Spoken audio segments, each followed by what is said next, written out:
walaloo gabaabaa qabadhee isinii dhufee hin jira. Walaloo gabaabaa. Aadaan qaba jedha. Aadaa qabaa baraa bulchaan abbaa gadaa. Sirna addunyaa maraa dimokiraasiin dhugaa tana. Sirna addunyaa maraa dimokiraasiin dhugaa tana. Aliin birraa jalqabee Abaacaa jedhee ka'e. Dhaloota qubee dhalee dhaloonni qubee immoo qubee generation ta'e.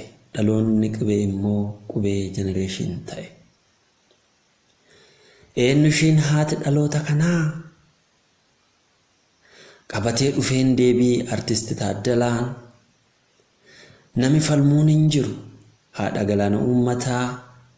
Anaaf Oromiyaan biyya yoo jedhe eentu na komata. Anaaf Oromiyaan biyya yoo jedhe eentu na komata. Waan na dhageeffataniif galatoomaa. Kan jaalatte like follow godhaa. Galatoomaa. Ciao Oromoo kiyya.